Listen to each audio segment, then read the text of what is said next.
Hey, babe, can you help me move these barrels? I'd like to store them in your basement if you don't mind. They're pretty heavy. Sure. Hey, what's that smell? Is that coming from these? Why is it sloshing? And why are they so sticky? Yeah. Spilled some fruit punch on the outside here. Hey, go ahead and grab the side and let's try to push them down the stairs here. Okay, ready? One. Well, hold on. Don't let it go. That got everywhere. Oh my God. Is that a foot? It's a nice foot. Yeah, we're breaking up.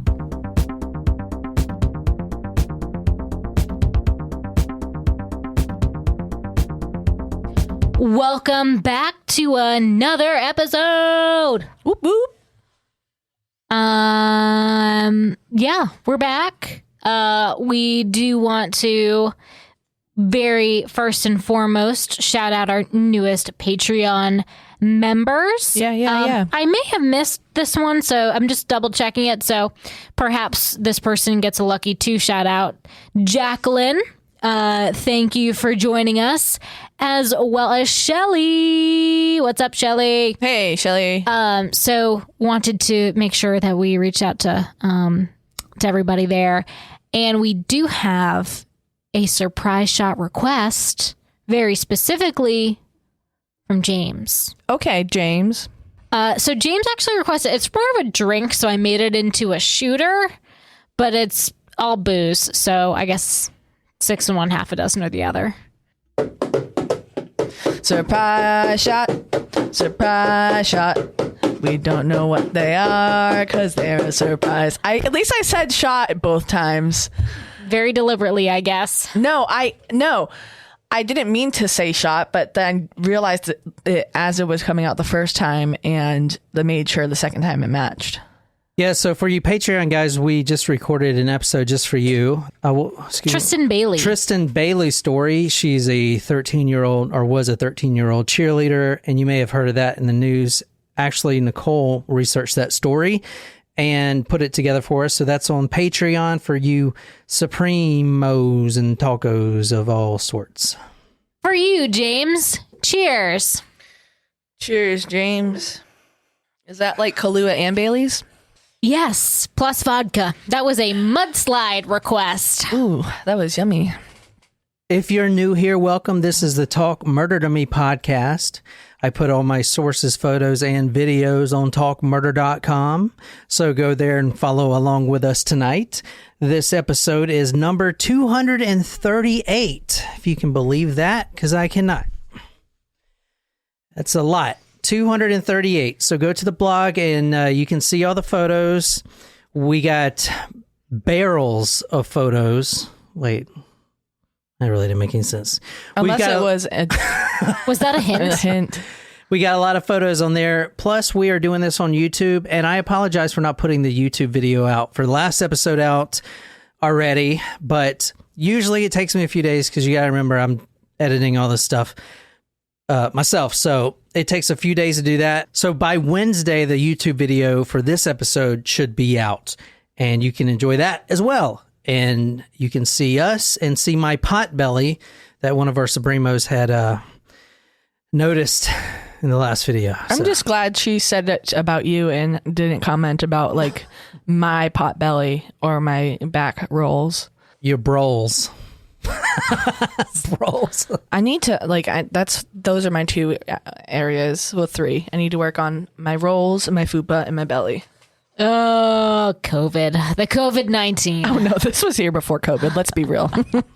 I'm not going to use that as an excuse. I'm just lazy. So tonight's story is requested by a good friend of ours, a Taco Supremo. He requests a bunch of good stories. We've done a few of his stories, maybe more than one, I'm not sure. But anyway, he always requests some good stories, and this episode is about the Snowtown murders. Anyone? No? And it's requested by our good friend and Supremo Malachi.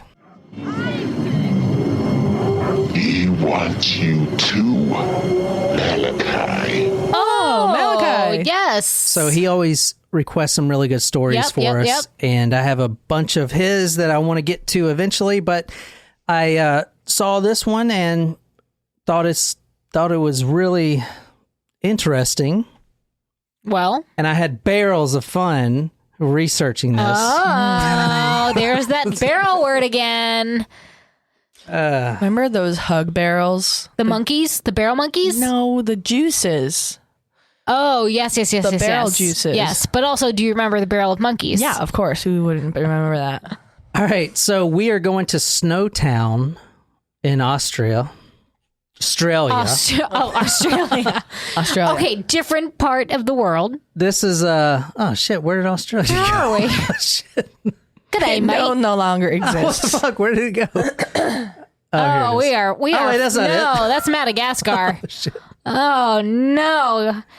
There we go. We need to do a geography bee. Oh my gosh, is that because of the wildfires that it's all brown? No, Oh, that's the outback. That's the outback. Oh my god. Oh my god, there must be a bunch in Africa too. Oh my god, the whole place is on fire. It's the desert. Okay, I'll stop being mean. Okay. Yeah, because there were wildfires in Australia. You may not remember it because 2020 had so many different tragedies, but that was something that happened. That kicked it off. All right, tonight we're going to Snowtown. This is in South Australia. We're talking about a serial killer tonight. Oh. A group of killers. Oh. A group. And Like the smiley face Like murders. a cult. so look at this town. That's tiny. Tiny. It's teeny tiny. This is Snowtown. And Is there a lot of snow in Snowtown? no, it's Australia. But this is Snowtown. It's extremely small. We're actually going to 30 Railway East Terrace. So this is East Terrace right here. It actually reminds me of an old Western town. It does. It does. And I like this. I would definitely live here. I wouldn't. But like you saw, there's nothing around it. So this is an isolated town. No, not for me. And That's where I horror could do it if it stories was near the happen. beach, but it's not. so we're on Google Earth here for you guys on YouTube. And as you can see, this is the exact spot that I'm starting this story at tonight. It Can is you, a rundown area. What does this look like to you? Grocery store, like an old timey Like convenience market store, yeah. No, let's go around the back, see if you can guess again. No, you guys are bad at this. No, it's not. I It's swear. not a bad guess. It's just It's just not a good one. exactly what it was. Let's see around the back here. It doesn't look like what it used to be. All I see is trees. I can't really give you a more accurate Well, guess. it's closed down now, but actually, this location has been sold 15 times. Is it already. haunted? Whoa. For a gruesome tourist kind It's of not attraction. a house, is it? No, it's I already actually guessed house. Oh. it's sorry. actually the old state bank. Oh. Oh, is this a robbery? Oh my gosh, this does remind me a little bit of the video game that we're playing. Oh, Jen, you should have seen it. John gave the character that is the main character in the game a shave and a haircut one time, and I was like going to the bathroom, and I walked out and I was like, oh my god, you made him look like you. It looks just like John, but in a cowboy hat. It's That's really funny. funny. Is it a first person game that you know what the character looks like? Yeah, no, Yes. that's third person. Yeah, but yeah, you can see over the character. Wait, First to the person. side. First person means you don't see the character. Right, You're just yeah, that's looking what I'm out of asking. Yeah. But you can be a first person in it, or Yeah. third person. Yeah. yeah, you can change the Okay. camera angle. Okay.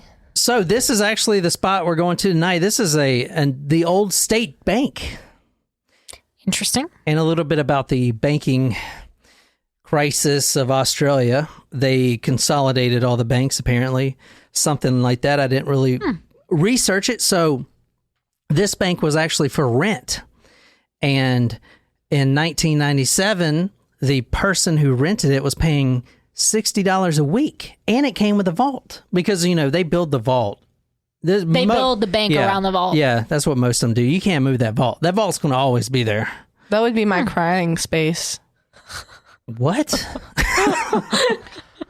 Like, even if people came to come visit me and I was just like, they were like, oh, Crying Jen in- must not be crying in the home. vault? I'd be like, no, I'm in my crying room. Go to talkmurder.com to see these photos. I'm putting a lot of photos on talkmurder.com. All right, Niquise, can you read this? This is from the Sydney Morning Herald, the 23rd of May, 1999. Town rocked by bodies in bank. Oh. Bodies in bank. Bodies Yeah. in the bank. Bodies in the bank. Actually, it's the body. Well, the bodies were in the vault. Yeah, that would be a good body hiding space. Bodies in the bank. So what? This is a robbery, right? That's what y'all thinking? And then they got stuck in the vault and then they just starved? No, I think that it's a killer banker who's taking their loan. No, keep in mind, as I said before, this bank was closed down. So the person that was renting it was not a banker. He just wanted to rent the space. The bank, there wasn't a bank. I mean, it is a bank, but it's no longer a bank at the time of the crime. Maybe it's whoever the real estate person is when the person applies for a mortgage or something, and they can't like make the payment. He'll just like kill them and say that they could and steal their identity or something. This town, Snowtown, which you saw it on Google Earth, literally nobody lives there. Snowbody. You can't even find the common marsupial in Snowtown because they don't even live there. Kangaroos? Fucking nobody lives there. So when this hits the news, I mean, this is the only thing that has ever come out of Snowtown. And there's actually a true crime story that happened 100 kilometers away, whatever the fuck that is. Please use the system that works. That's possibly far or close. I'm not sure. That's the metric system. That's either far or close away. But you're making yourself sound very educated right now. I will say, everyone else in the world uses the metric system. We're the ones that are pains in the asses about it. America. So Snowtown is known for this one thing. They'll always be known for this, and that's the only thing that's ever going to come out of this town. Unless we go there and make a splash. But 100 kilometers away, there was another true crime story, which I have not done. The Truro, I don't even know if I'm saying that right, a town, I think like 12 or 13 bodies were found or something like that, just right down the street. So there's something going on here. Anyway, if you want to... Are they related, or is that what you're saying? Are the towns related? No, are the crimes No, related? the I think story's not kilometers are closest to miles on the metric system. Well, yeah. What else? Well, you Isn't were asking, 100 kilometers like 60 miles, maybe? It's not the equivalent, but it's... Roughly? it's closest to it's closer than a centimeter. What the fuck? Well, that's also in the metric system. That's what I'm saying. Like a mile is closer to a kilometer than a centimeter. I know. That's what... that's...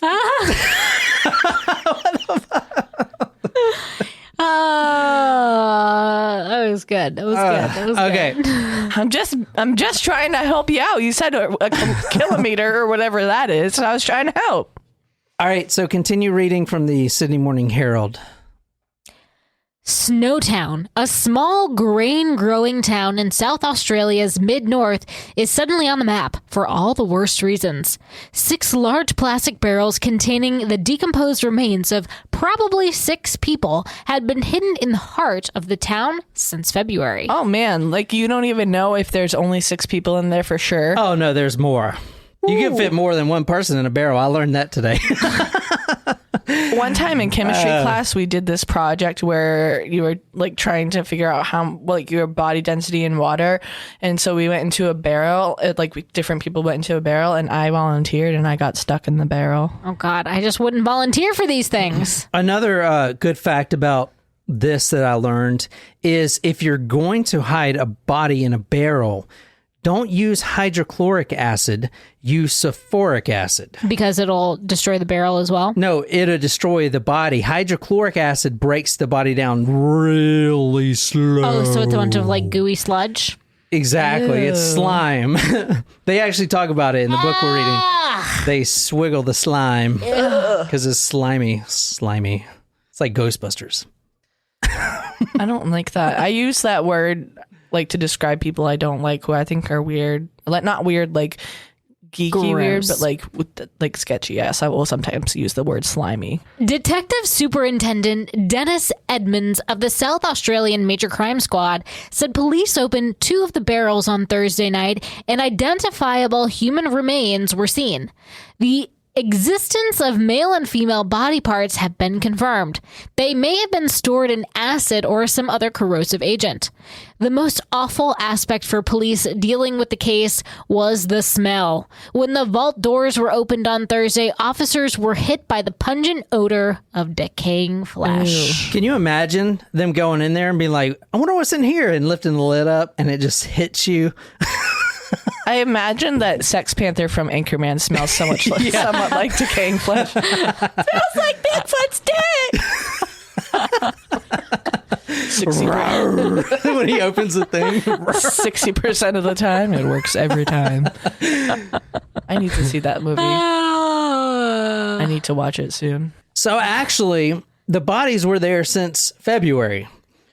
And if you guys have never been around a bunch of decomposing bodies in barrels, I have not. you'll know, if you have been around them, that the stench is unbearable. And no one in Snowtown, all 3 residents that live in this town, complained because, well, why do you think that is? Why couldn't they smell? It was in the vault. There you go. It was locked in the vault, and the vault is apparently odor proof.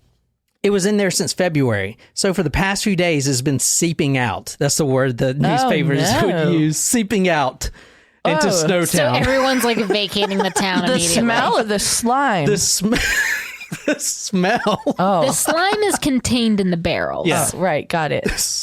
So I'm putting some of these photos on talkmore.com. They're using just regular garbage bags.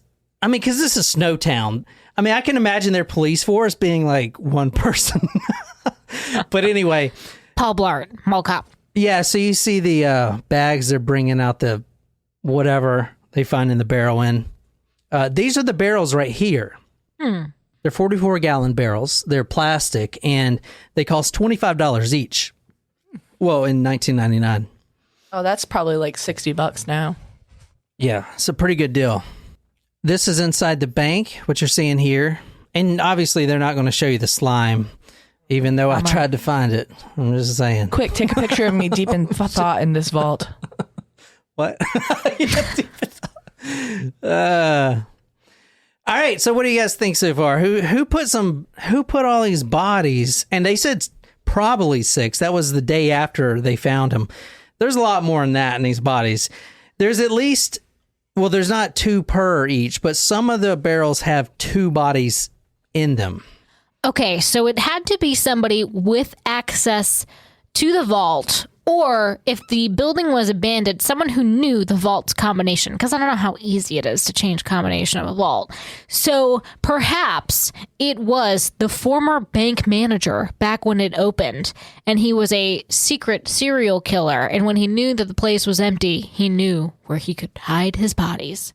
All right, so that's not correct at all. Actually, the serial killer we're talking about tonight rented the bank for $60 a week, and he put these barrels in there of all the people he's killed.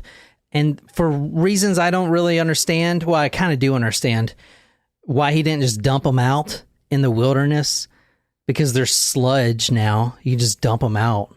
Oh. He didn't do that because you know how serial killers like to keep trophies? Yeah. Okay. He liked these as trophies. So that's who we're talking about tonight. So just keep that in mind. Couldn't he just like these are his trophies. dump out the sludge and keep the barrels to remind him? So was it easy for them to track him down because he was the one renting the place? Like, did they figure that out real quick? Oh, they figured it out like in a second. After 12 people have died, they figured it out.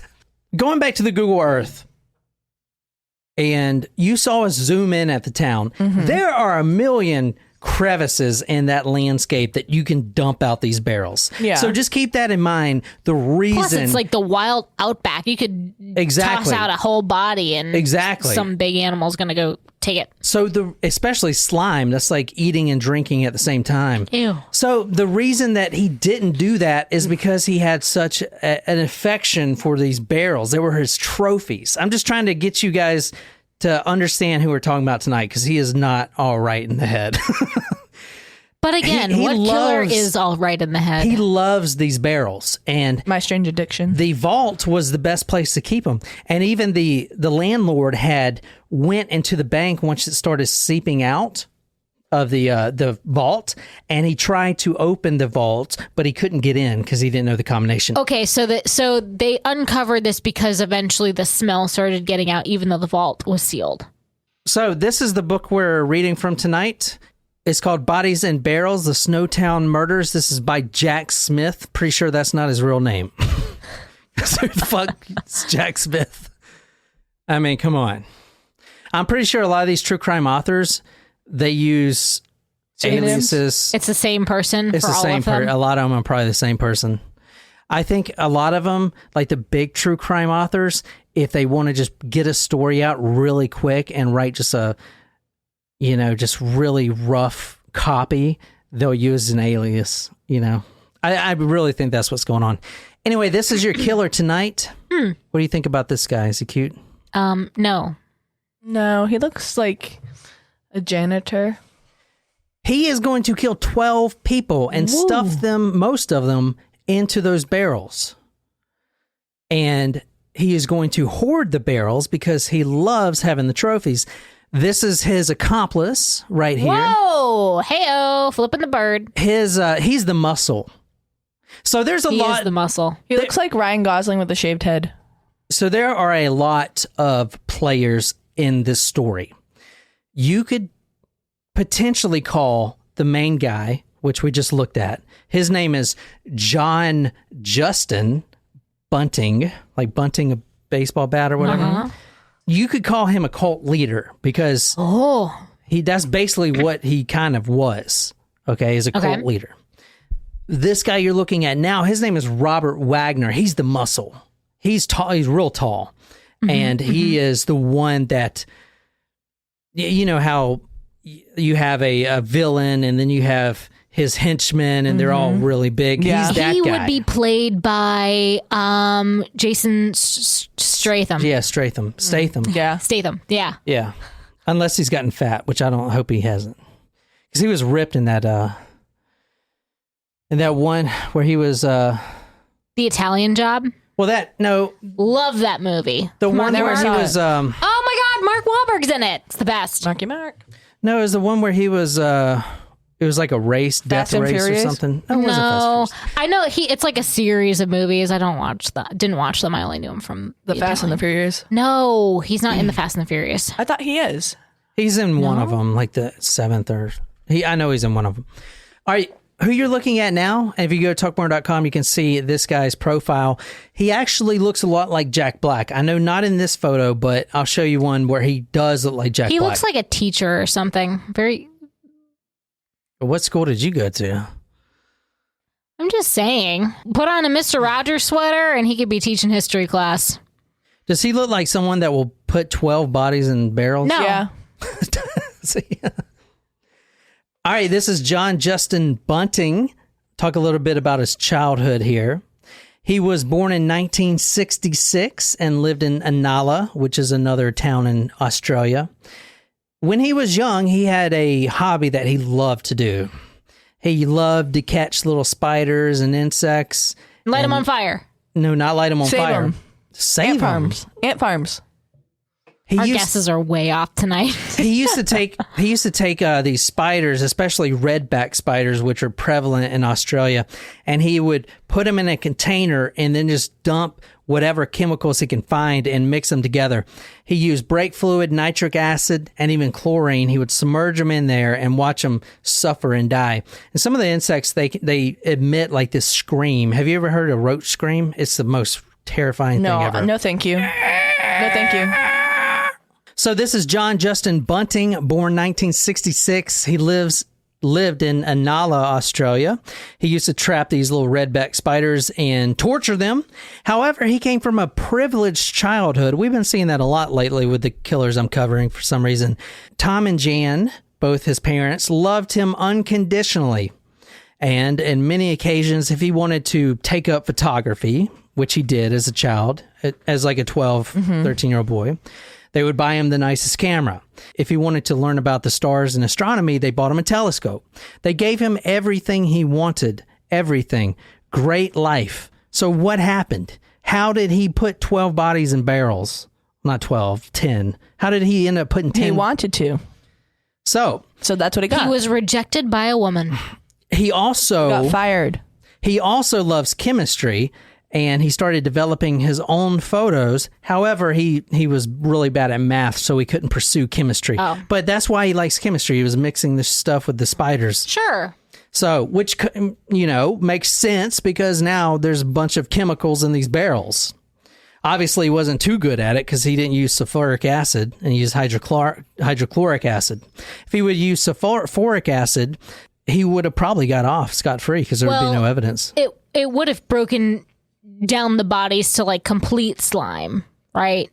Yeah, they were still like little arms and fingers. Right, which was the problem with what happened. Yeah, here. so they can get DNA from your pinky finger, but if it was just a bunch of slime. Through childhood, he jumps from one hobby to the next. He's never satisfied. He never sticks to one thing. Another thing he loves doing is digging holes, and he actually got really good at it. In fact, his dad actually had to scold him once because him and one of his friends, they dug a complete tunnel under the house, like a man cave. And you can tell that he's really good at digging holes by this evidence photo right here. Look how evenly squared out that entrance is for this hole. Wow. Now, some of the bodies, the earliest bodies out of the 12, were buried. So he would dig a hole and bury them. But look how good of a job he did with digging this hole. It's pretty impressive.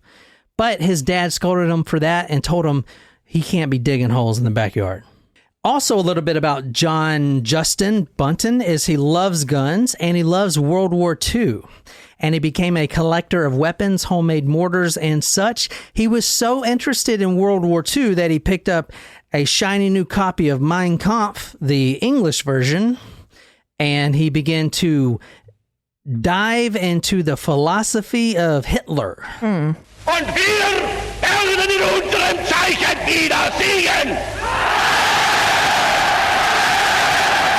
And his I'm words. assuming not in a good way if he later becomes a cult leader. He actually got in trouble at a young age. Now, this is when he's still in high school. Okay. He tried to buy a Nazi flag, a real Nazi flag. Oh. Yeah, and a genuine SS uniform, and he got caught doing that. 'Cause I guess you can't have them, which makes sense. But for a historian, wouldn't you want one, though? I mean, holy shit. It belongs in a museum, I guess. I don't know. Anyway, It's like the museum in Rat Race, Yeah. the Barbie museum. Yeah.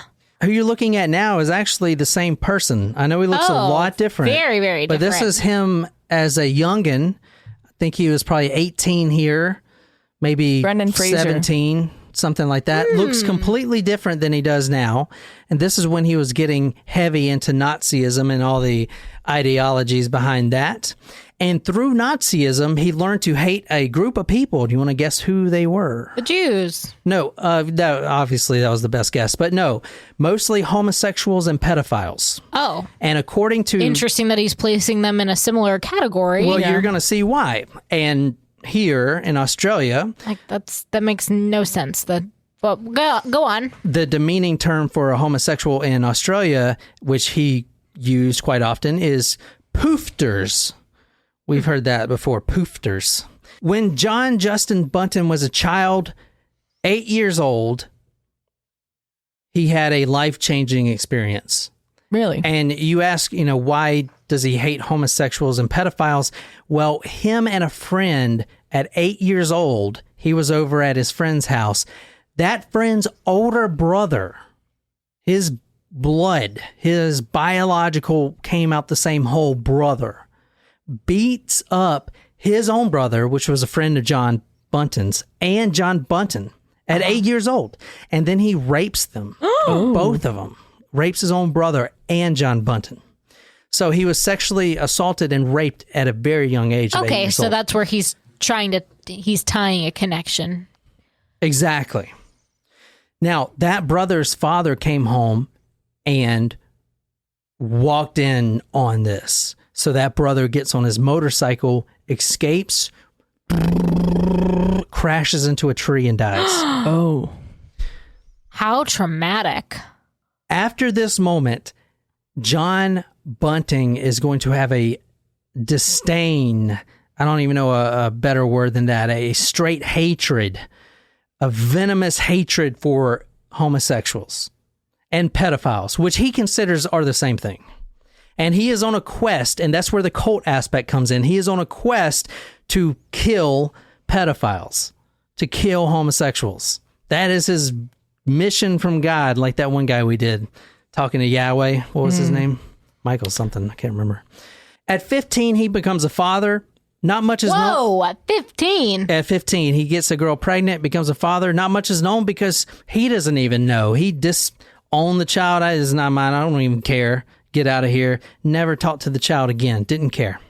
He takes menial jobs after he drops out of high school, and he attributes all of this to the sexual assault that happened to him, the traumatic events, and he moves in with a few friends. A lot of these friends are drug addicts. However, this guy you're looking at now, this photo of John Bunting, you can tell more than the other ones, but he was generally a nice guy. People liked him. The people that he worked for, the companies that he worked for, all these menial jobs, would hire him again. They actually really liked him. And a lot of him getting laid off and stuff like that was just the Australian economy at the time. You know, like for instance, he worked for a museum, which I'm going to get into, and they had to let him go, but they gave him a raving reference. They actually loved him. He was a personable guy. He was confident and he was funny and people loved him. And that's why he brought about 10 people into his murder ring. Most of those people actually ended up in the barrels. Oh. One of his friends that he moved into the house with, that friend referred him to a job where he worked, and he wasn't sure at first. I'm not going to like that. The job was a slaughterhouse. He loved it. Oh. His job was organ removal. So you got the cattle coming down, Jen. The cattle's coming down the line.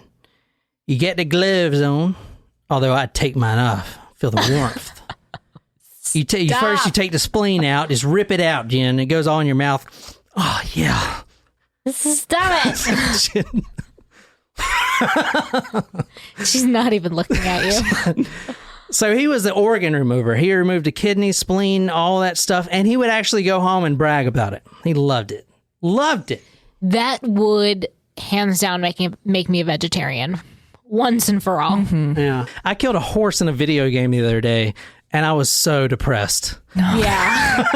He was like, oh, but the horse didn't have to die. Yeah. Like, he went over to the horse and made sure it was dead in the video game and then shot it just in case. I didn't want it to suffer. It's a bunch of computer pixels. I was like, don't waste your time. The law's coming. Yeah. He gonna come after you. All right, here you go. There's a good picture of him right here. Wow. This what you're looking at now is a photo of John Bunting sitting on the can in the prison cell reading the newspaper. Is that like a legit, or is he posing because he was at I guess a prison it's legit, museum? yeah. The door's open, like the cell door's open. I mean, They just let them run around with the cell doors open, and he's not even in prison it's clothes. Australia. Who knows what's going on out there?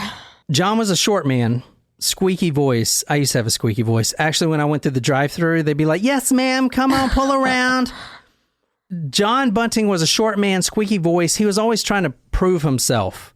Okay, that's why the next guy we're going to talk about, we're only talking about two of them tonight. John Bunting and Robert Wagner. There's other players, but if I bring them in, it's going to be too much. I'm going to bring them in as victims, but just remember there's two that we're talking about is John Bunting and Robert Wagner. Okay.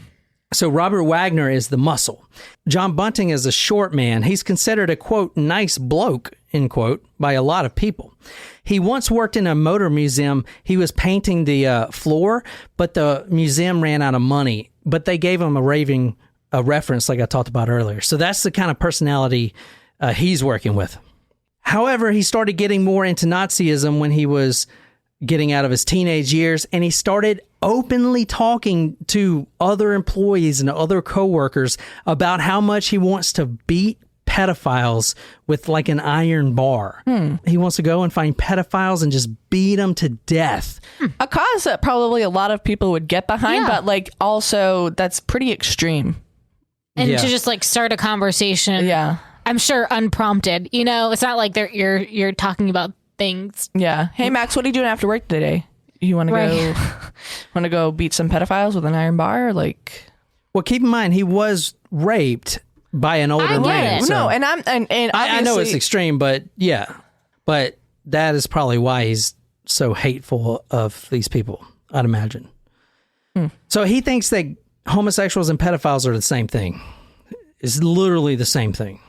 But I think that is like a fear of a lot of people, especially not recently, but an older fear when it comes to the public's view of homosexuality, is that they thought that homosexuals would prey on their children and then, in turn, make them gay, but also, just use them for sexual pleasure. So I don't think that is an uncommon thought process, especially back then. I mean, it was in the 90s, but it's still far less progressive than now. Yeah. Even back in the 90s, it was more taboo than now. Now let's move on to the muscle, Robert Wagner. Let's talk about his childhood. And then we're going to talk about plenty of the murders. I want to really drive home why these guys are being so ruthless and torturing people so just barbarically. Okay. And this is Robert Wagner right here. At 7 years old, he tries to kill himself. Whoa. At 7 years old, he takes some of his mom's sleeping pills, takes a glass of water, and puts a whole handful down his mouth. Now, he's a big kid, as you see him now. I mean, he was bigger than most 7-year-olds, and that size saved his life. Wow. If he would have taken just 2 more pills, he would have been dead. Wow. But they pumped his stomach, and he survived. At 7 years old, he tried to kill himself. So why do you think he would try to kill himself at 7 years old? Any ideas? Depression.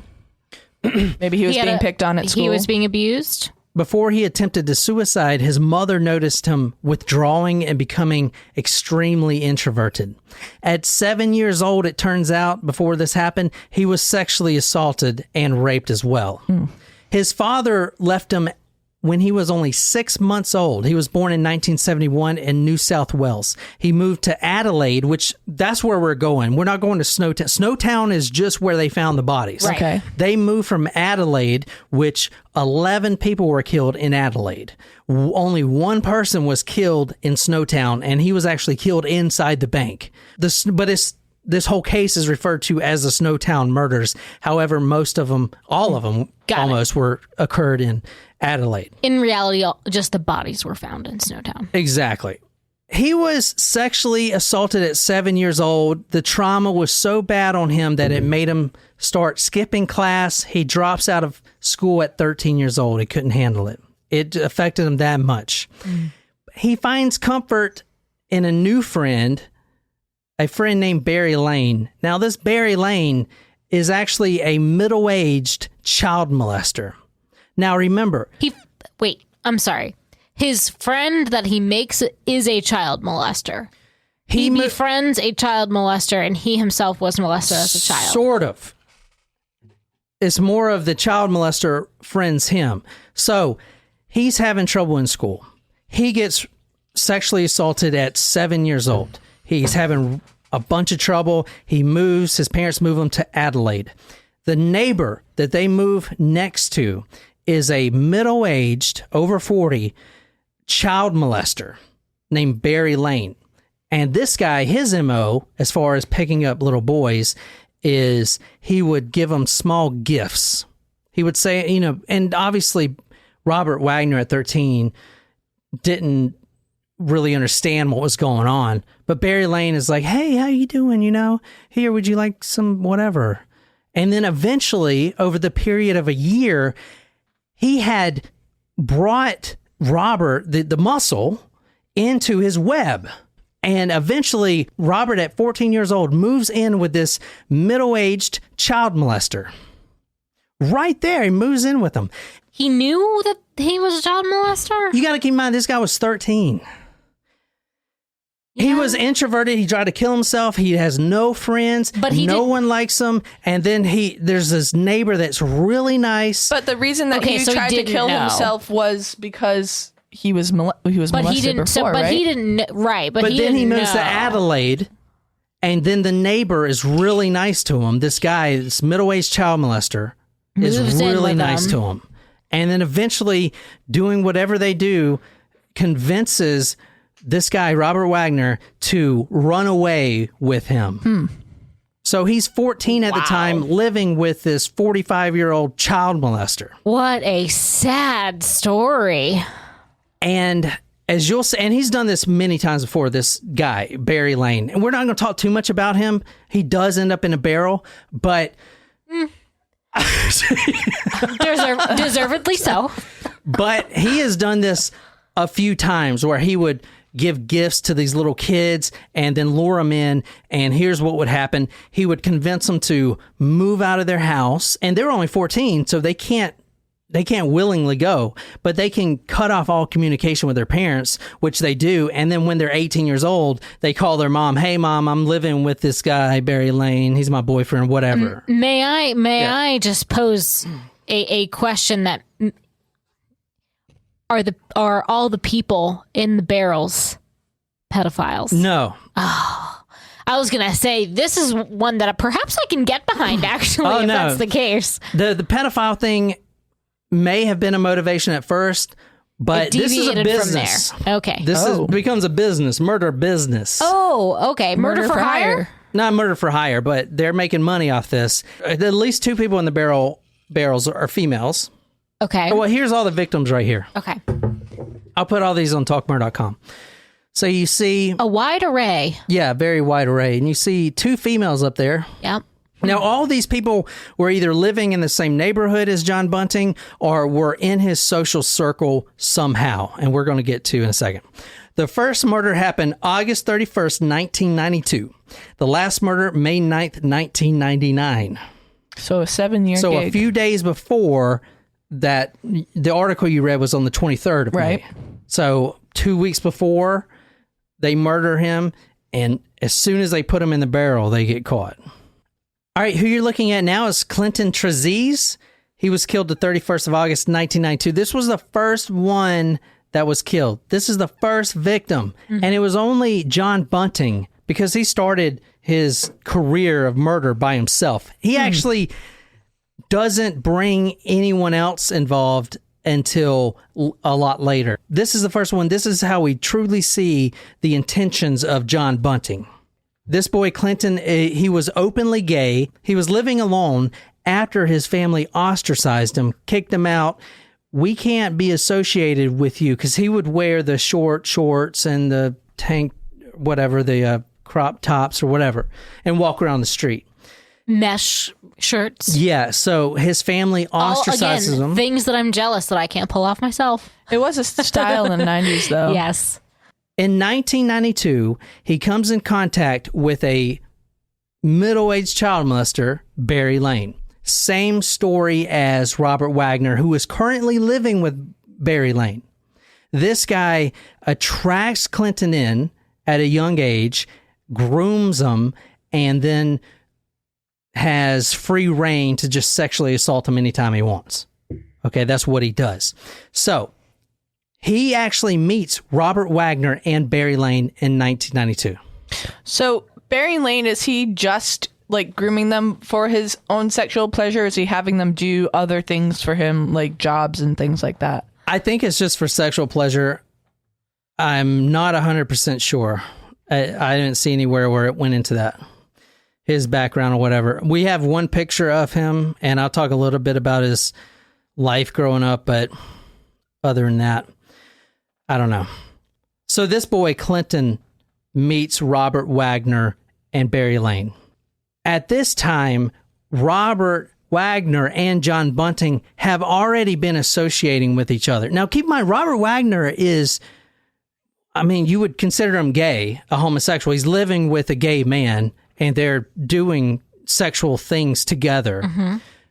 But then you have John Justin Bunting, who is a homosexual basher in Nazism, thinking that they're the devil, you know, the worst people on earth. So once Robert Wagner and John Justin Bunting become friends, John starts pushing that ideology on Robert Wagner. Now, Robert Wagner is starting to realize, because he's not a very smart man, you could tell he's not very smart, but he's starting to realize that, okay, maybe this guy is right. Maybe homosexuals are bad, and maybe they are ruining society and stuff like that. Now, remember, Robert Wagner is living in this gay home. But now he's starting to resent his lifestyle, and this guy, this pedophile who brought him in at 14 years old, he's starting to see the light, according to John Bunting. It's a very hard story to tell. I'm sorry. No, it's interesting because I think, like, is this child actually gay? Like, there's some interesting points about, you know, he was molested. He was... So John Bunting? No. The other... Robert Wagner? Yes. Yeah, he was at first. I believe. Like, was he just confused? Because that was all... He was exposed to sexual experiences only with people, like, adults of the same sex. I think he was confused because that guy, Barry Lane, confused him. Right, but not only that, you know, he was feeling down on himself. He felt like he didn't have any friends, and this man made him feel special, made him feel like this is what love is, type of thing. So that's a very confusing place for that age. But now at 17, 18 years old, he meets John Bunting. And it's Stockholm Syndrome, really. They live in the same community in Adelaide, which I didn't get into Adelaide, but it's a very low-income, poverty-stricken, the government doesn't even care about Adelaide type of shit. There's a lot of crime that happens here. So he meets this guy that lives in the same subdivision that's charismatic and he's confident, and then he starts telling him, oh, homosexuals, you know, from the writings of this guy named Adolf, they're... From the writings of this guy named Adolf. They're the scum of the earth type of thing. And this guy's living that. And then eventually he's like, yeah, maybe he's right. So I don't know if he was gay or not, to answer your question. He may have just been confused, but he was living a homosexual lifestyle. We do know that with Barry Lane, forced or not. I mean, he willingly left his own mother's house, not called her for 4 years. He wasn't tied up in the garage. He willingly did that. And then as soon as he turns 18, he calls his mom, you know, and says, now I can call you because you're not going to send the police. So I don't know. To answer your question, that's a good question.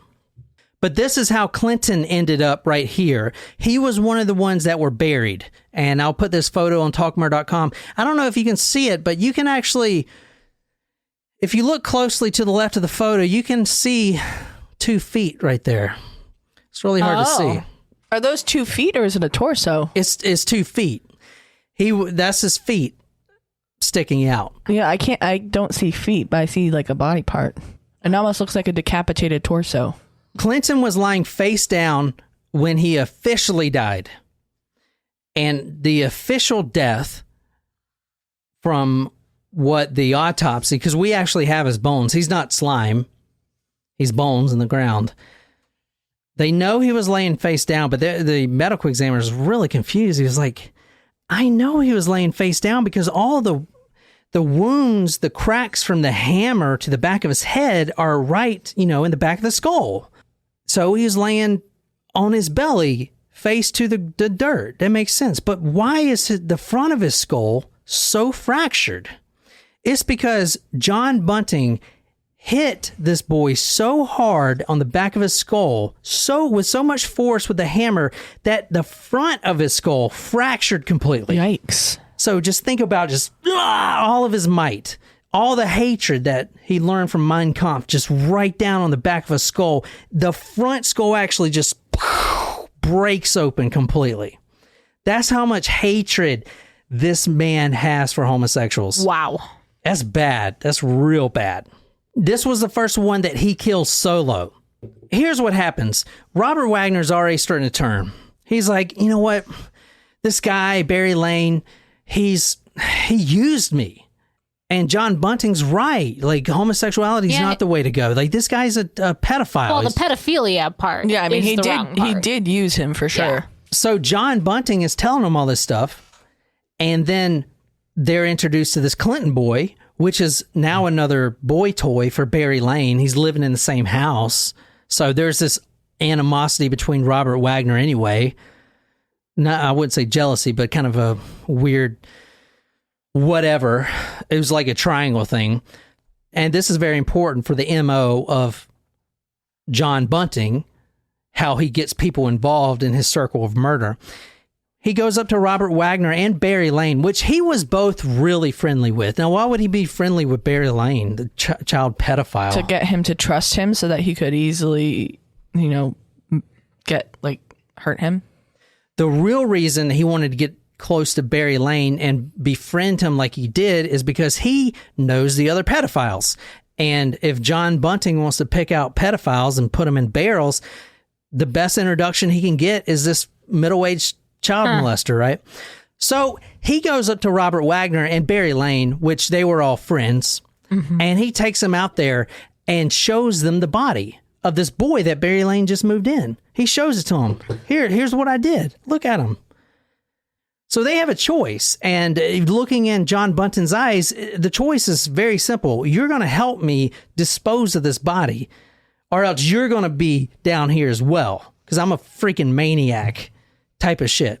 So now they're drawn into this murder circle, and that's how at least 10 other people became murderers with John Bunting, because he introduces them, shock value. Boom, here's a dead body. What are you going to do about it? Or here's someone getting tortured in a bathtub. They just need one more stab to the face. You going to do it?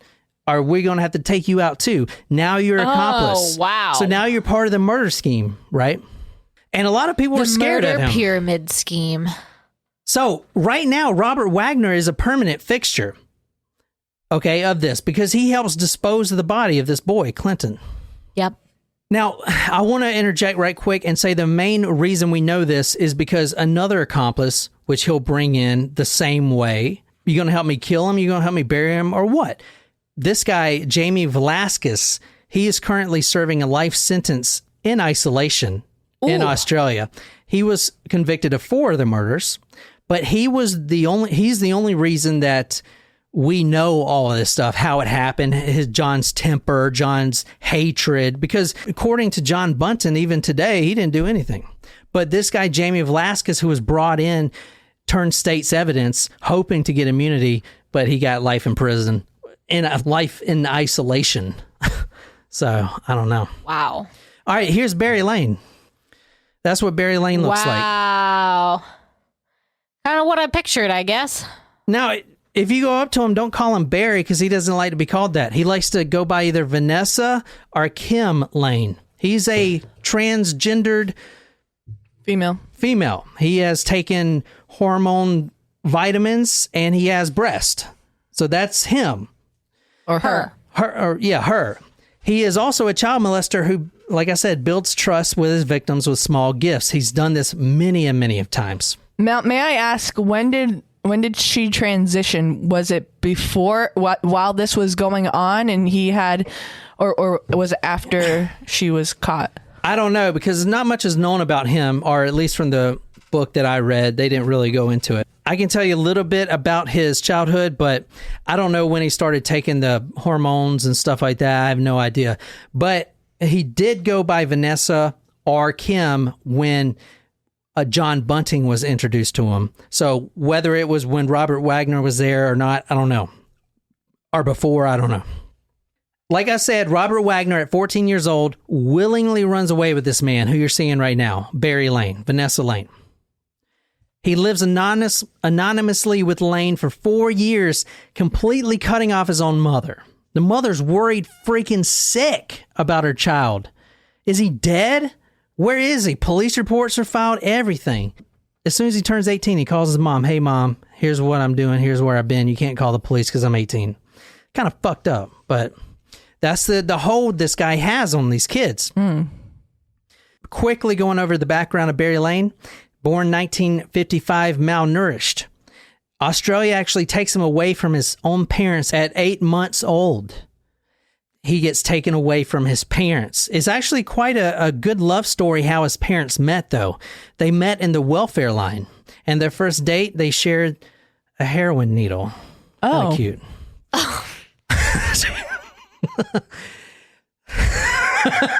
Jeez Louise. Barry Lane spent a lot of time locked up for assaulting young boys. On one occasion, it was 2 boys, both younger than 12 years old. And then you have Robert Wagner, who was 13 when he started getting groomed. Now, Barry Lane thought John Bunting was a nice guy, and John Bunting was a friend of his. Like, he was buddy-buddy. They would drink at each other's house. He didn't care about, the child molesting thing, whatever.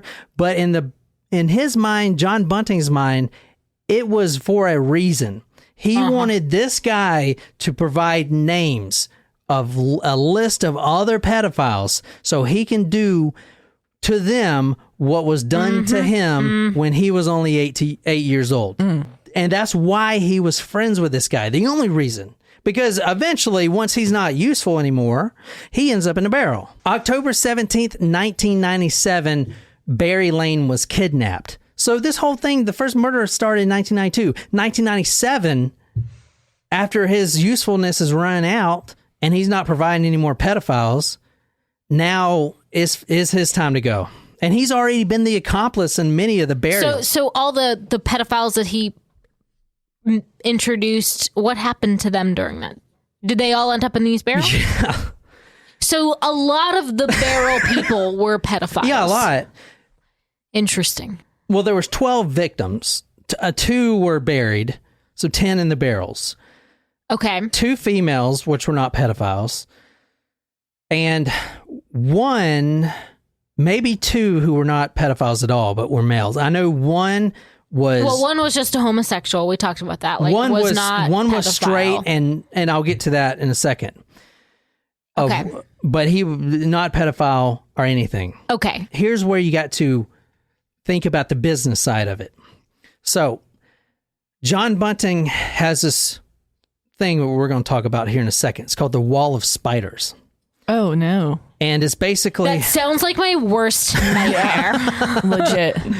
We'll talk about that in a second. That's like... No, the Temple of Doom. Hell no. Yeah, it's like you walk into a haunted house attraction and it's like, in here in the room of spiders, and then someone jumps out at you. I will actually, I was thinking about this earlier when you were talking about the acid story with, what the guy used to do with spiders. When I was still living in our townhouse, John and I had first started dating, and I woke up feeling something on my stomach, and I swatted it, and I was like, swatted it, turned on the light, and it was the most gigantic spider I have ever seen in my entire life. And it was not good because I freaked John out when I woke up screaming like that. But do you remember this? Because I will never forget how big that spider was that was crawling on me in the middle of the night. It still, now anytime I feel how you just feel like a breeze and you're like, oh my God, is that a spider? I think about that all the time. Yeah, Because in that there were case, some big spiders. It was a spider. Well, like I said, there were some big spiders on my patio, and I'm afraid to go out there and take care of them because I don't want to get attacked. White vinegar works to kill spiders. You can put it in a empty spray bottle, and spray. Or you just try to befriend them, be nice to them, and let them crawl on your skin. Nope. And no. That's a hard no for me. October 17th, 1997 is going to be Barry Lane's last day on planet Earth. He was kidnapped by John Bunting, Robert Wagner. He was abducted by aliens. Yeah, legit. He was kidnapped by John Bunting and Robert Wagner, the kid that he had took in, and John Bunting had turned over against homosexuals. I was going to say, he had what was coming to him. And another kid, which we're going to talk about because he ends up in the barrel next. His name is Thomas Trevelyan. Let me reiterate the MO right quick, because this has become a profitable business for these gentlemen. They were actually collecting pensions. So the people they were killing, one of the criteria was, do they have a pension from the government? Are they getting Social Security or whatever from the government? Do they have a steady paycheck that I could just torture their bank numbers out of them and go withdraw the cash myself? Because if they do, then we have a barrel for them. And they were making good money. I mean, I think maybe 10 of the victims had pensions, and they were collecting all that between Robert Wagner and Justin Bunting. It's a good living. It's good living. Remember, I said that kind of earlier. Yeah. Another part of the MO here, and this will come into play shortly, you'll see, and they actually had to learn this over time, but he would make the victims, now this is after they're wrapped up, tortured, which we're about to get into in really minute detail about all the torture methods, but once they're wrapped up, tied up, handcuffs, or maybe a rag that's tying their hands, they're bound up at the feet, they're thrown in the bathtub, they've been beat so hard, they're laying there butt naked, blood going everywhere out of their nose and stuff.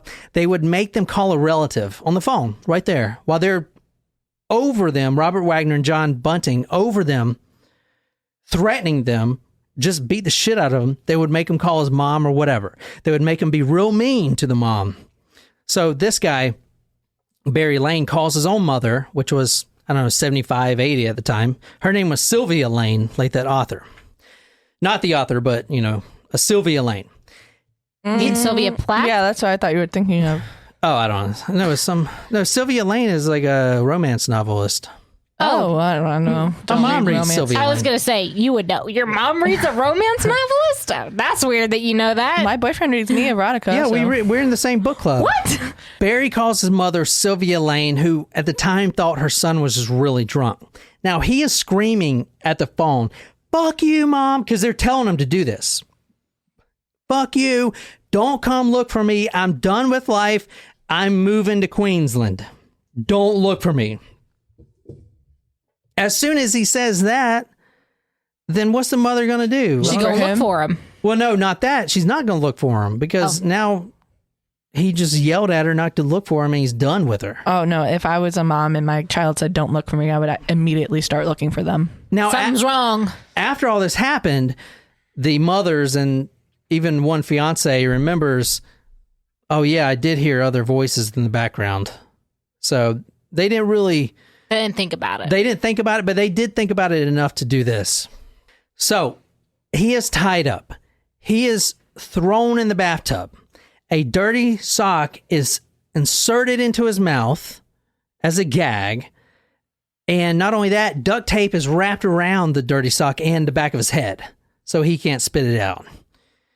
But at first, they like to hear the scream. But, when it gets too loud with some of these torture methods, you got to put a sock in it, or they're going to alert the neighbors. Right.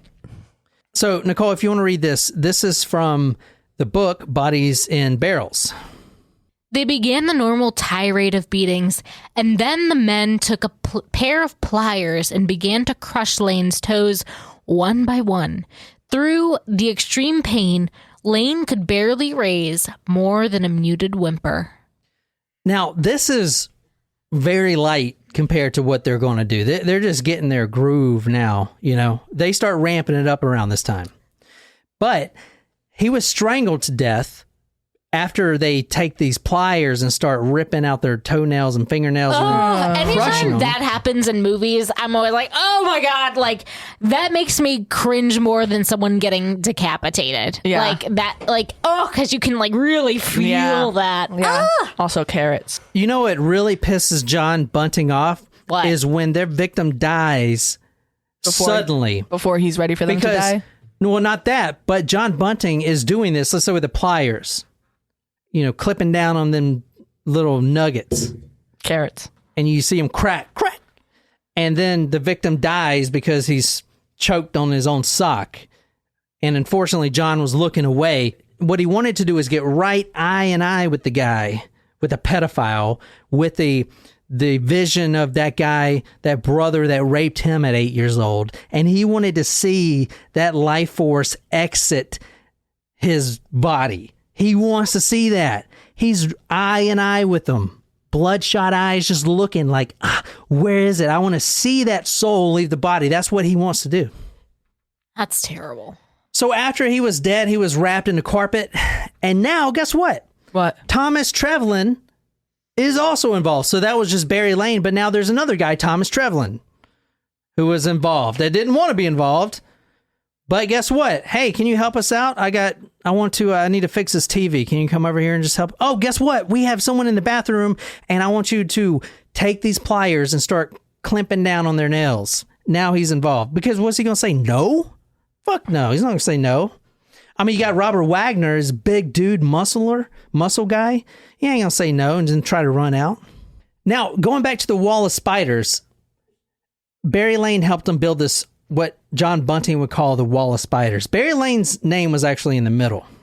Okay. I mean, he never saw this, but it was a cork board. You know, if you go into a detective station, CSI or whatever, they got the cork and blue string, red string go into each name. Mm-hmm. That was what this was. Barry Lane was smack dab in the middle.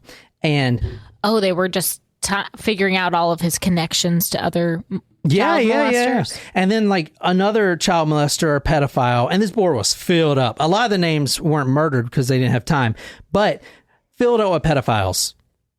And then that was called the wall of spiders. He would call them spiders. Yeah, because I mean it looked like a spider's web with all the things. Well, that's less scary than like what we initially thought. From my worst nightmare. Yeah. He would call these people dirty, quote, dirty, end quote. So here's the dirties. The dirties. I mean, it's a wall of pedophiles, so... Yeah. Yeah. Now, the names were all linked with blue string. They were all coming from Barry Lane, but once they stopped finding victims for him, they had to snuff him out too.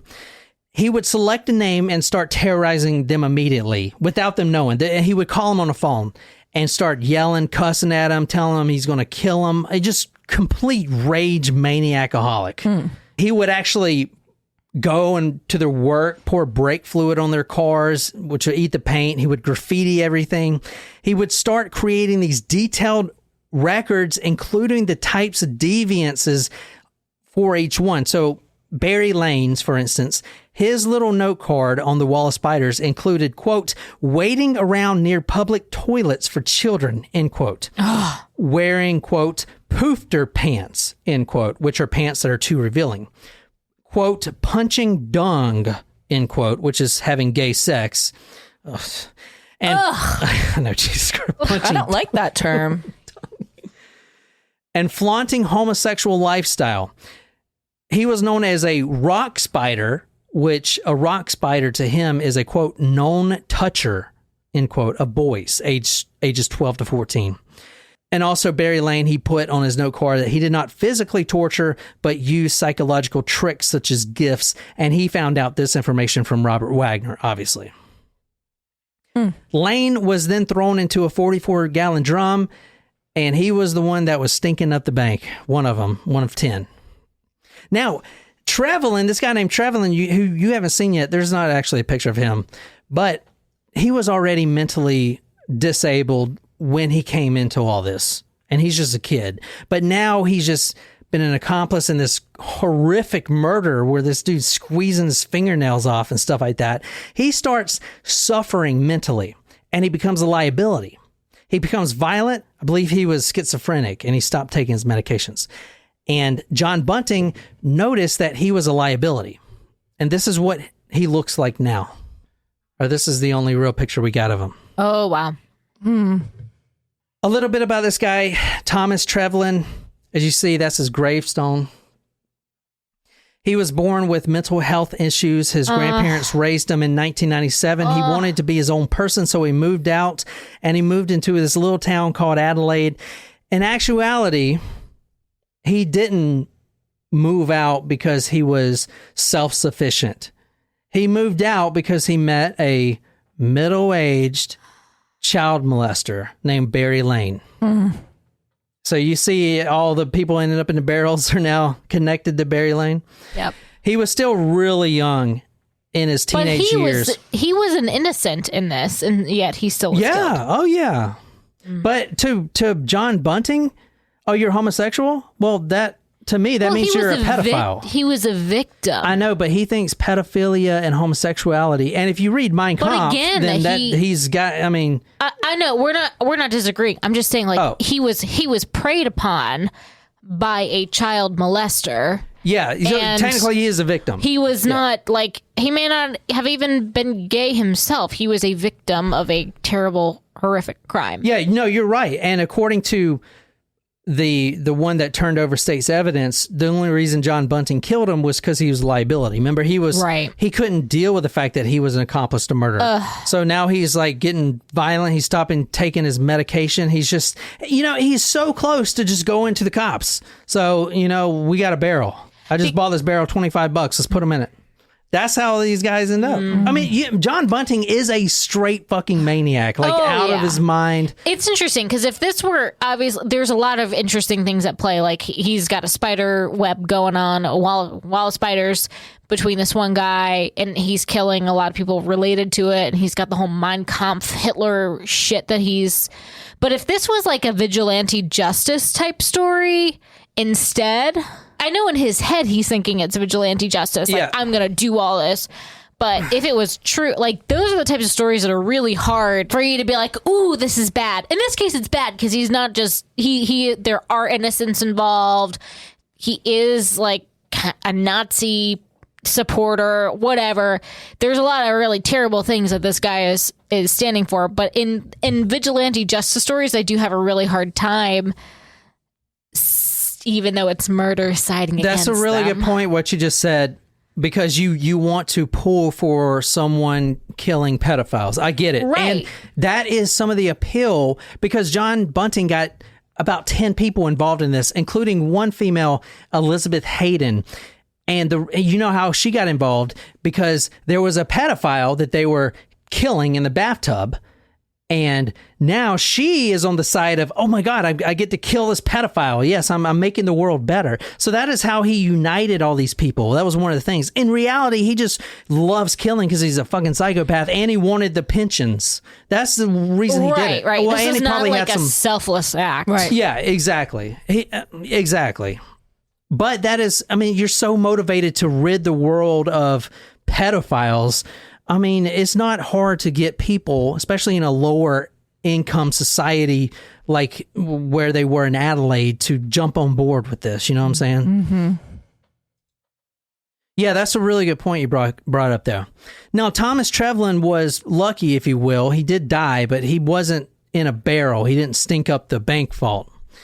But on the 5th of November, Thomas Trevelyan, who you're seeing the gravestone of there now, was actually found by a passing trucker. The trucker, he's riding down the highway, looks over, he sees a body swaying in the wind, the noose attached around his neck. Oh, no. They had staged a suicide. They had put a noose on him, tied it around a tree, and then waited and watched him die and left him there. A few days later, he's swaying in the Australian wind. A trucker sees him. The police push it off his eye. He just killed himself. You know? That's terrible. What were you laughing at? The way you said it with the truck driving, my head made some really interesting associations. I was thinking about that Eagles song, Take It Easy. I was running down the road trying to loosen my load. Yeah. Yeah. That's like what it came to. And then I thought about the Big Lebowski saying, fuck the Eagles. I can't listen to the Eagles because of that movie. I know. My dad loves well, actually, we went to see the Eagles. I love it was the their, Eagles. I like the Eagles, yeah. It was their farewell tour number 5. I was like... I love the Eagles, but I also love the Big Lebowski. Or like, yeah, he's like, fuck the Eagles, man. So a little bit more about the MO of both Bunting and Wagner. John Bunting loves power. Wagner, like I said, was the muscle. John actually calls Robert, quote, Papa Smurf. Do you want to take a guess why he would call him Papa Smurf? Because he almost looks like him. John Bunting called him Papa Smurf because he would beat the victims so bad that they would actually, their bodies would turn blue before they were dead. That's why I call him Papa Smurf. Plus, I guess he looks like Papa Smurf. Well, no, John Bunting looks like Papa Smurf. You just put a hat on him and turn him blue. Wagner started hating homosexuals He even gets engaged to a woman and moves in with her and her 3 kids. He actually is living this lifestyle of being a hitman for John Bunting, killing these victims. He's the one that's doing it. He's the one that's, because he'll wrap the noose around their neck or the wire, whatever they got, speaker wire, while John Bunting is staring into their eyes. He's like pulling them back. So this guy, Robert Wagner, is the one who's actually killing them. But he meets a woman, gets engaged, and he moves in with her and her 3 kids. He joins the volunteer fire department, and he becomes a staple in the local community. People actually really like him. Wow. He's even part of the council for the local school. Interesting. During this time of killing all these people, he's just like fucking. But Interesting. he also starts becoming a very outspoken racist. He abhors African Americans, Asians, and of course poofters, even though he was living a homosexual life. Interesting. Kind of crazy. Anyway, we're moving pretty fast. This is one of the next victims. His name is Ray Davies. He grew up poor. Both of his parents were mentally disabled. He started playing with dolls as a child. He started wearing his sister's clothes, and he ends up becoming a child molester in his own right, molesting 2 boys. He lives in the same neighborhood as Bunting, and he would actually hide in the bushes in that same neighborhood, and everyone knew. And when I say neighborhood, not to be mean about this or talk down to anyone, but they're living in what they call in Australia caravans, which I had to look up. They're trailers. It's a trailer park. Okay. So a caravan, because I was like, caravan? I was like, what the fuck is that? It's a trailer. A great Van Morrison song. I thought about gypsies. Yes, Yeah. it's a trailer park where they're living. So he was living in his own trailer. But in this trailer park, he was hiding in bushes and waiting for that school bus to come up. The kids get off. Hey, nice to see you. I'll see you tomorrow. He was in the bushes masturbating while these kids are walking by. And the whole neighborhood knows because he's this big guy out there in the bushes. That's no good. Masturbating to the kids. So obviously John Bunting got involved real quick, and everyone in the neighborhood knows his hatred for homosexuals. So if you would like to read this, Nicole. Oh, I should say he also was arrested a few times. Let's just call it animal cruelty. Oh no. As she walked around to the rear of her house, she saw the teenager playing in the yard with the dog. It took her a moment to realize what was happening, but the reality struck her hard. Ray seemed to be trying to have sex with the animal. Scolding him, Ray's aunt demanded that the boy return her home. He did so, all the while being told how he was a dirty boy. Ray Davies, who you're looking at right here, go talkmore.com and putting all these photos on there. He was handcuffed by both Bunting and Robert. He was dragged upstairs and thrown in the bathtub. He was stripped down naked, and Robert Wagner takes a one of those hand car jacks, like the wrenches, the car wrenches. Yep. What were they called? I can't remember. A jack. Yeah, car jack. Well, not like a hydraulic jack, but like a car wrench thing. A tire jack. Tire jack, yeah, or whatever. Tire iron. Tire iron, yes, thank you. He takes a tire iron, and this guy, Ray Davies, is in the bathroom, in the tub, bound up. His feet and his hands are bound up. He's butt naked. Robert Wagner takes his tire iron and just starts hitting his testicles. Boom, boom. And this is going to become the MO for all the other victims. He wouldn't stop. John Bunting wouldn't let him stop because John Bunting is looking in his eyes the whole time he's doing this. He's not releasing eye contact. He's waiting to see that suffering. Mm-hmm. So he's hitting the testicles so hard that they actually increase to the size of a baseball, each one of them, and that's when Robert Wagner stops. Now, at this point, another accomplice is involved for the first time. Her name is Elizabeth Hayden, and this is under the premise that, and she knows this because she lives in the neighborhood. She knows this guy is masturbating in the bushes To kids. She knows he was trying to have sex with all these dogs. Like, she knows this guy's a pedophile. She knows if she doesn't help kill this guy and he's allowed to keep jerking it in bushes, eventually he's going to grab one of them kids.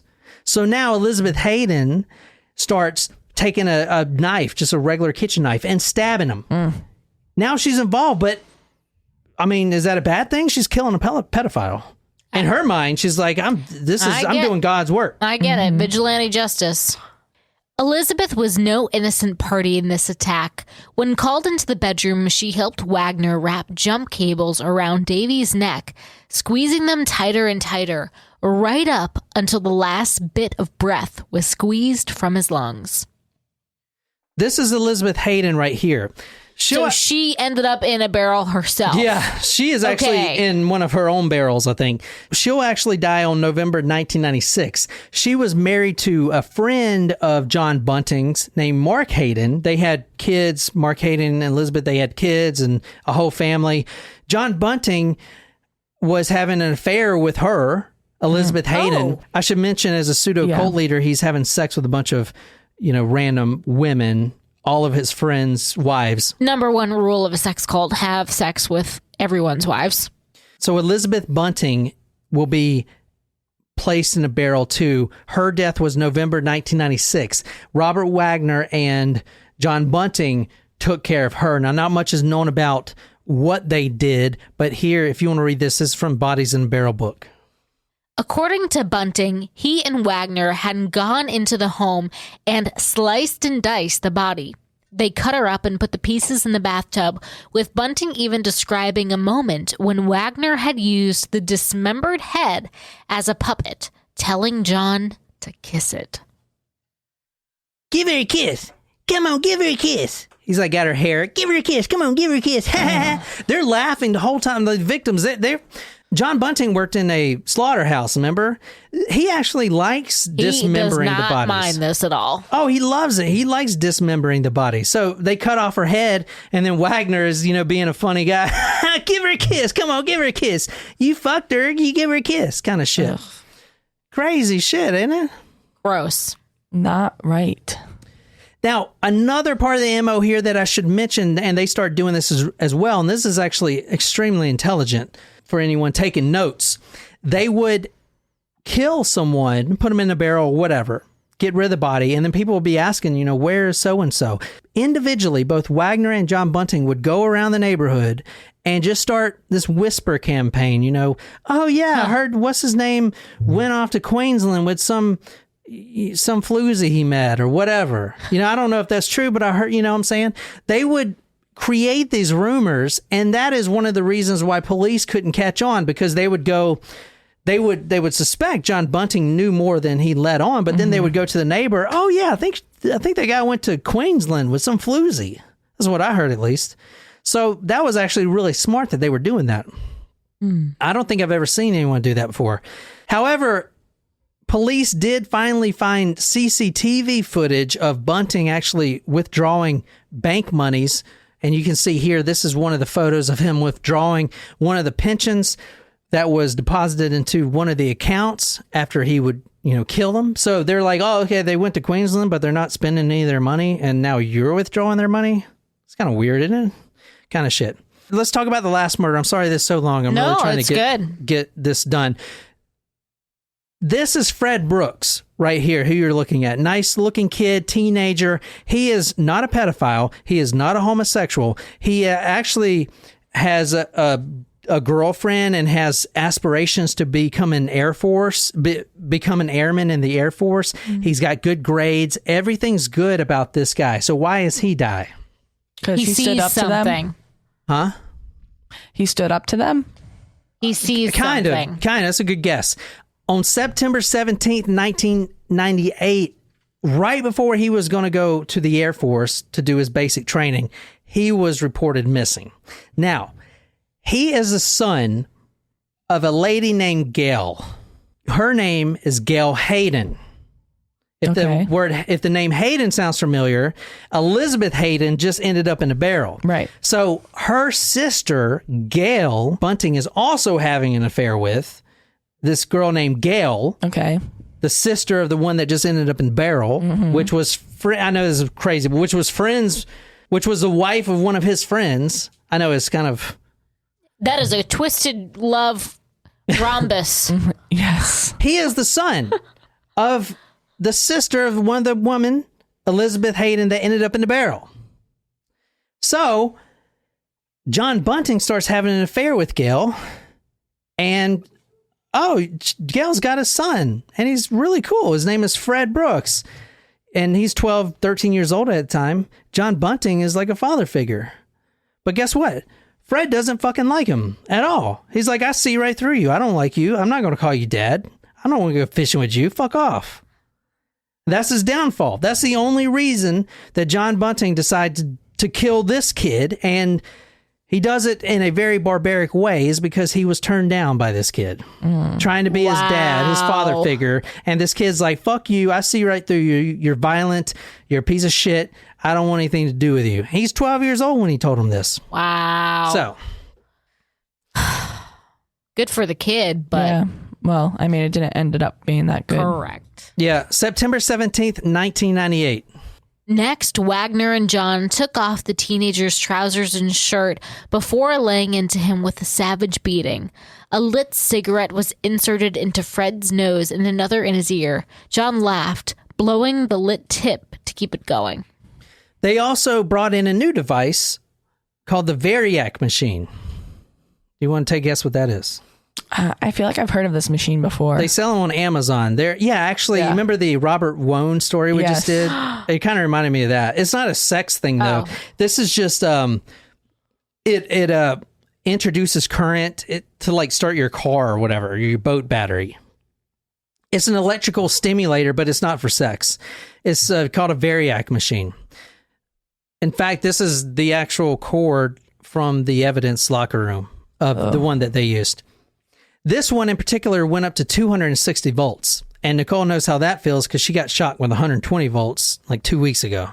It was like 2 months ago at this point. How much did that hurt, 120 volts? It hurt. So think I could feel it in my arm for a while. Oof. So what would it feel like doubling that? Yeah, that would really hurt. And then put that doubling straight on your testicles. Wrap them around your testicles. Well, I do not have testicles. Well, you know what I mean. I'm sure it would hurt tremendously. Mm-hmm. John Bunting, who was refused as a father figure by Fred, they capture him, put him in the bathtub, strip him naked, attach his Variac machine to his testicles. And this guy's not gay. Fred Brooks isn't gay or pedophile or anything.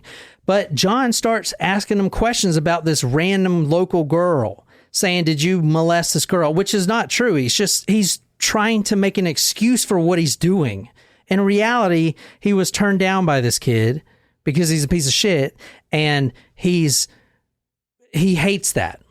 So every time he would answer the question truthfully, but according to John Bunting, not truthfully, the way he didn't want it to be answered, he would increase the voltage. And it goes from 10 to 260 volts until he starts screaming because the voltage is going straight through his balls. He starts agreeing with everything. Yeah, I raped or whatever, just because the pain hurts so bad. He starts screaming. And this is the first time and the only time that John Bunting took out a voice recorder and recorded the torture. And he would later replay it back. And there was even a part where Wagner punches him in the face. Boom. Right in the face. Right in the face. And they would both laugh about that. Oh, that's where you hit him right there. I heard it. Boom. That's so dumb. Why would you record that? That could potentially Very be used against you. incriminating, yeah. The crocodile clips were attached to Fred's body. The first was snapped onto the teenager's penis, while the second was clipped to one of his testicles. Setting the dial to 20 volts, Bunting delivered the first burst of electricity. Next came the sparklers. They actually brought some sparklers from home. Like the fireworks kind of sparklers? These are what sparklers look like. Where do you think they put these things? Oh no, up his butt?